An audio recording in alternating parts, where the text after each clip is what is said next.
नमस्कार दोस्तों, स्वागत है आपका एक बार फिर से हमारे चैनल सनातन लोक एसएल पर। जय श्री राम। कैसे हैं आप सब? अगले और पिछले जन्म के बारे में जानने की उत्सुकता अधिकांश लोगों में होती है। इसे जानने के कुछ तरीके धर्म पुराणों में बताए गए हैं। इस जन्म में मनुष्य योनि मिलने का अर्थ यह नहीं है कि अगला जन्म भी इसी योनि में मिलेगा, क्योंकि जीवन मरण और अगला जन्म सब कुछ कर्मों के आधार पर ही तय होता है। गरुड़ पुराण में मनुष्य के हर कर्म का लेखा जोखा दिया गया है, जो न केवल उसके पाप पुण्य का निर्धारण करते हैं, बल्कि मरने के बाद मिलने वाली सजा और अगले जन्म की योनि के बारे में भी बताते हैं। कई बार गलत कार्य करने वाले यह सोचते हैं कि कोई उन्हें देख नहीं रहा है, इसीलिए कई बार लोग ऐसे पाप कर देते हैं जिनके गंभीर परिणाम न केवल इस जीवन में बल्कि अगले जीवन में भी भुगतने पड़ते हैं। अगले जन्म को लेकर लोगों के मन में जिज्ञासा होती है कि वे मनुष्य बनेंगे या पशु या फिर कीड़े मकोड़े। यदि इंसान बनेंगे तो महिला के रूप में जन्म लेंगे या पुरुष के रूप में। इस बारे में गरुड़ पुराण में जो बताया गया है उसे आप इस वीडियो में आगे देखेंगे। दोस्तों, पाप कर्मों के अनुसार आपको अपने अगले जन्म में मनुष्य, पेड़ पौधे, कीड़े मकोड़े, पक्षी, सांप, छछूंदर इत्यादि योनियों में से कौन सी योनि मिलेगी, यह जानने से पहले जानना जरूरी है कि क्या सच में पुनर्जन्म होता है। आइए इस बात को एक उदाहरण से समझते हैं। कई बार बालक जब पैदा होता है तो उनमें किसी प्रकार का दोष होता है। कई बालक किन्नर पैदा हो जाते हैं या फिर ऐसे पैदा होते हैं जिनमें कोई शारीरिक दोष होता है, जैसे कोई जन्म से ही विकलांग पैदा होता है या जन्म से ही देखने में असमर्थ होता है। ऐसा होने के पीछे विज्ञान अपना तर्क देता है। दोस्तों, धर्म ग्रंथों में इसके पीछे का कारण कर्मफल दोष बताया गया है, क्योंकि इस जीवन में बच्चे को उसके पिछले जन्म के कर्मों के आधार पर कष्ट भोगना तय होता है, इसलिए शारीरिक असमर्थता पैदा होने के साथ ही आती है। भविष्य पुराण में लिखा हुआ है कि पांडव भाइयों को अलग अलग घरों में जन्म अपने अपने कर्मों के अनुसार मिला था। गरुड़ पुराण में लिखा है कि जब तक शिशु मां की कोख में रहता है तब तक उसे पिछले जन्म का सब कुछ याद रहता है। उसे यह भी स्मरण होता है कि उसने पिछले जन्म में क्या क्या कर्म किए थे। दुखी होकर वह जीव ईश्वर से यही प्रार्थना करता है कि इस जीवन में वह सत्कर्म करेगा और भगवान का नाम जपता रहेगा। परंतु जैसे ही शिशु माता के गर्भ से निकलकर इस पृथ्वी लोक पर आता है, ईश्वर की माया द्वारा उसकी स्मृति खत्म कर दी जाती है और वह जीव फिर से सब कुछ भूल मोह माया में कुछ ऐसा उलझ जाता है कि परमात्मा के लिए उसके पास समय ही नहीं बचता। गरुड़ पुराण में जीव के द्वारा किए जाने वाले कई तरह के पापों और उन पापों के निमित्त जो भी सजाएं दी जाती हैं, उसके बारे में भगवान विष्णु ने विस्तार से बताया है। जो व्यक्ति पराई स्त्री से संबंध बनाता है उसे नरक में जाना पड़ता है। वहां उसे कई कष्ट भोगने पड़ते हैं और इसके बाद उसे अलग अलग योनियों में एक के बाद एक कई जन्म लेने पड़ते हैं। वह सबसे पहले भेड़िया बनता है, फिर एक कुत्ते के रूप में जन्म लेता है, उसके बाद सियार, फिर गिद्ध, फिर सांप, फिर कौवा और अंत में बगुला बनता है। इन सब योनियों के कष्ट झेलकर उसे फिर से मनुष्य योनि की प्राप्ति होती है। लेकिन जो व्यक्ति किसी स्त्री के साथ जबरदस्ती संबंध बनाता है उसे तो नरक भोगने और कई योनियों में जन्म लेने के बाद मनुष्य योनि में किन्नर के रूप में जन्म मिलता है। गरुड़ पुराण में बताया गया है कि जो व्यक्ति अपने बड़े भाई का अपमान करता है, समाज के सामने उसे लज्जित करता है, अगले जन्म में वह व्यक्ति कौंच नामक पक्षी के रूप में जन्म लेता है। इस योनि में उसे 10 वर्षों तक का कष्ट भोगना पड़ता है, उसके बाद ही उसे मनुष्य योनि प्राप्त होती है। दोस्तों, गरुड़ पुराण के अनुसार अपने सच्चे मित्र का अपमान करने वाला गधे की योनि भोगता है।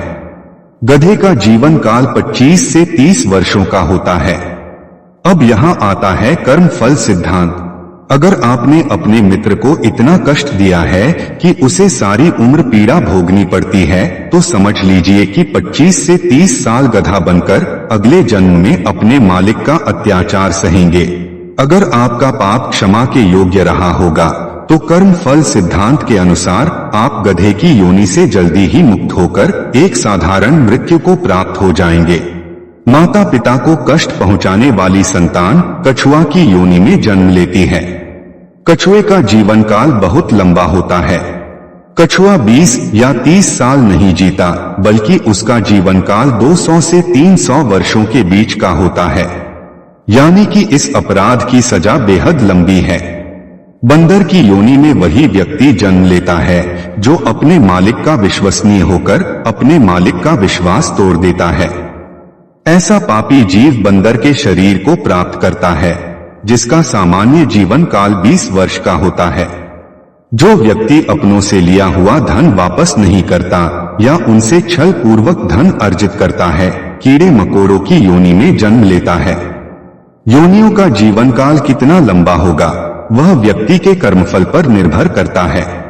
किसी के एहसानों को न मानने वाला बिच्छू की योनि में जन्म लेता है। दूसरों की निंदा करने वाला, बुरा बर्ताव करने वाला कीड़े मकोड़े के रूप में ही जन्म लेता है। ये एक ऐसी योनि है जिसमें आप कितने भी प्रतिभाशाली हो, आप में कितना भी हुनर क्यों न हो, आपको सम्मान कभी नहीं मिलता। उदाहरण के लिए एक चींटी को ही ले लीजिए।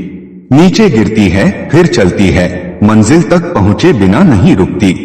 परिश्रमी होती है, किसी को नुकसान नहीं पहुंचाती, फिर भी मनुष्य के पैरों के नीचे आकर मृत्यु को प्राप्त हो जाती है।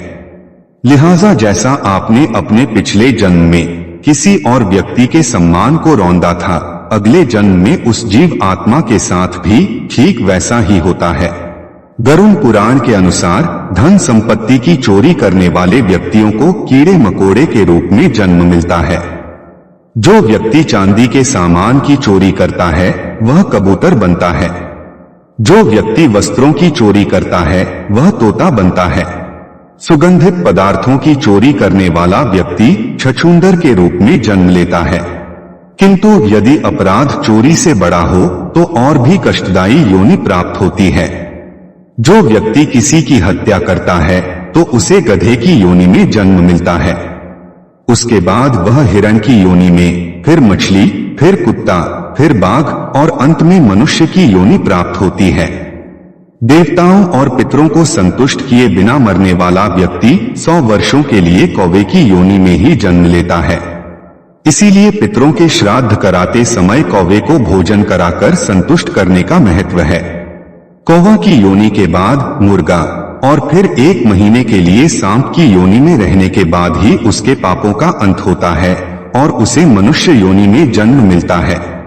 गरुड़ पुराण के अनुसार दूसरों के लिए अच्छा सोचने वाला, धर्म को मानने वाला, धार्मिक ग्रंथों में विश्वास रखने वाला, पशुओं से प्रेम रखने वाला, माता पिता का आदर सम्मान करने वाला, अपने गुरु के द्वारा बताए गए मार्ग पर चलने वाली जीव आत्मा स्वर्ग में जाती है और अपने लिए मोक्ष के दरवाजे खोल लेती है। हम सबको इस धरती पर अलग अलग योनियों में तब तक जन्म लेना पड़ता है जब तक कि हमको मोक्ष की प्राप्ति नहीं हो जाती।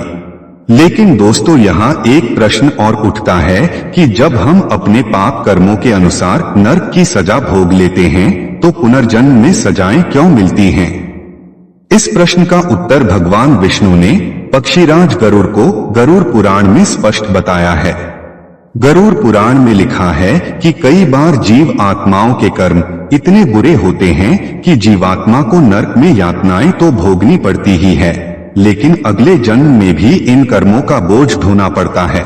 जैसे कि किसी महिला के साथ दुष्कर्म करने वाली पापी आत्मा अगले जन्म में किन्नर के रूप में पैदा होती है। इसे हमारे धार्मिक ग्रंथों में कर्म फल का सिद्धांत कहा गया है, यानी कि जैसी करनी वैसी ही भरनी। इस कर्म फल सिद्धांत के अनुसार अगर पाप बड़ा है तो सजा लंबी मिलेगी और अत्यंत दुखदायी भी होगी, और यदि पाप कर्म सामान्य है तो सजा भी कम होगी। दोस्तों, अब आपको भी समझ आ गया होगा कि मनुष्य योनि कितनी दुर्लभ है। इसलिए यदि आप पुनः मनुष्य की योनि में जन्म लेना चाहते हैं या जीवन मृत्यु के इस कर्म चक्र से निकलना चाहते हैं तो इस जन्म में अच्छे कर्म और ईश्वर की भक्ति करें। दोस्तों, आपको इन योनियों से डरने की जरूरत नहीं है। यदि आप अपने विवेक से अच्छे कर्म करेंगे ईश्वर का प्रतिदिन स्मरण एवं आभार व्यक्त करेंगे तो आपको इन योनियों से नहीं गुजरना होगा। तो दर्शकों, उम्मीद करता हूं कि आपको हमारी ये वीडियो पसंद आई होगी, और पसंद आई हो तो ज्यादा से ज्यादा लाइक और शेयर करें। साथ ही ऐसे ही और धार्मिक कथाओं के लिए सनातन लोक SL अभी सब्सक्राइब कर लें। आज के लिए इतना ही। आपका बहुत बहुत धन्यवाद।